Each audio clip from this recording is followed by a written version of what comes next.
too many New Yorkers, and Americans for that matter, are working 8 hours and then still feeling like they haven't made enough money to keep living in the city they call home. And ultimately, what I'm focused on is making the city affordable for everyone.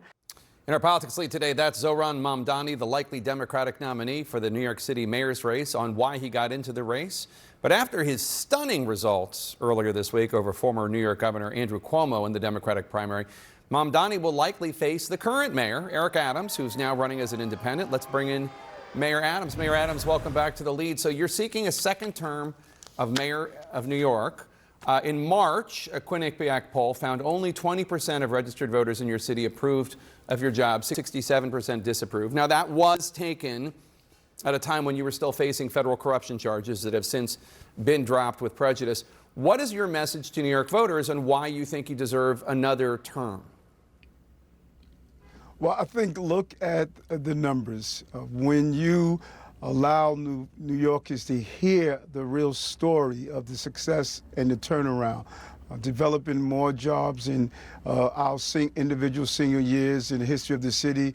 In 3.5 years, we have ensured that we develop housing that's needed more than the previous two mayors combined. And then when you look at small business operating, the safety of the city, I ran on a public safety platform and we delivered on that. The last 6 months, we had the lowest number of shootings and homicide in the recorded history of this city. I am going to be able to tell the real story of how we turned this city around. Yeah, I want to talk about affordability in a second, but just to talk about this issue, obviously a lot of people wonder about. A lot of voters in New York have the impression that you entered into some sort of private deal with President Trump.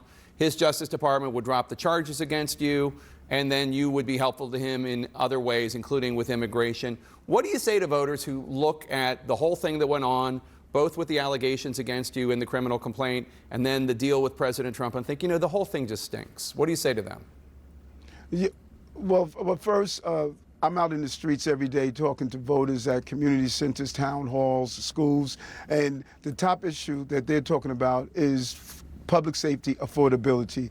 I have yet to hear them look at what we continue to consider a bogus charges. When you think about someone was indicted for calling one of the city agencies to do their job, that is just the reality of it. And you know what many people don't know? I never met the president prior to him running for office. Never met him in my life. He talked about the unfairness of the charges while he was on the campaign trail. And at the first time we met, he also articulated the unfairness. And the Justice Department used the same system that determines if someone should be indicted. They used that system to determine that I should not have been indicted, and the charges was dropped with prejudice. And so my goal is to really communicate with our voters and show the success of turning around the city from a city that inherited COVID, public safety issues, unemployment issues.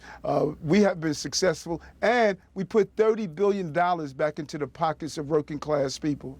Well, a lot of people in the Justice Department resigned because they didn't like the deal, but we can move on. What is your response to the possibility that you might be facing former Governor Andrew Cuomo in November? He conceded defeat in the Democratic primary, but he's staying on the ballot on what's called the fight and deliver ballot line.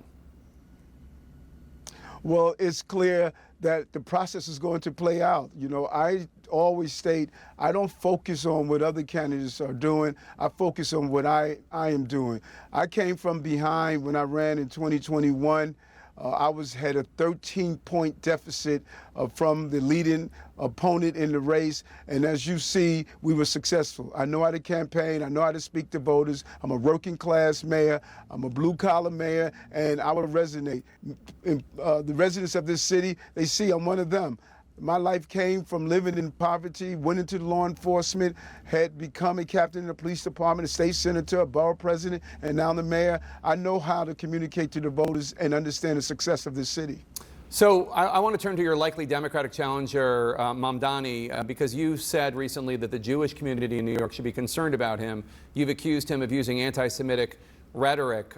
What specifically has Mamdani said that you think is anti-Semitic? Pro-Hamas. Hamas is a dangerous terrorist organization that should be destroyed. When you embrace the philosophies of Hamas, not only what they do to their own people, but what they did in Gaza, to lift them up and praise them, I think that's a clear indicator that something is wrong with that. But he has to When run did he on praise his feelings Hamas? toward- I don't recall him ever praising there's Hamas. There's several videos, even during his days of being a rap artist, of praising Hamas and other terrorist groups. And so, a little research, you'll be able to find it. But I'm not competing against him only for what he's done and praising Hamas. I'm competing against him because this is not a socialist city, and that much of what he's promising to people, which I think is really deplorable, people that are struggling, like my family did, living without the means that we needed. When you promise them that you're going to give everything away free and you don't have the authority as the mayor to do so, he doesn't have the authority to raise income tax on the top 1% of New Yorkers. Assemblymen have that authority, and that's who he is. He couldn't do it in the assembly. How are you going to deliver it as the mayor of the city? Well, he has. I mean, he obviously caught the imagination of a lot of Democratic voters. His victory was pretty handy. You're talking about rent freezes, which he does have the power to do, free bus service, universal child care, creating city-run grocery stores. Do you disagree with those programs, or just he doesn't have the authority to do it on his own? Let's go back. You said rent freeze. He has the authority to do so. No, he does not. There's the independent rent guideline boards that independently make that decision. So he does not have the authority to do that. He had the authority to do free buses. I gave him a pilot project to do when he was in the assembly. He failed to carry out on it. 4 years in the assembly, he has not passed one bill.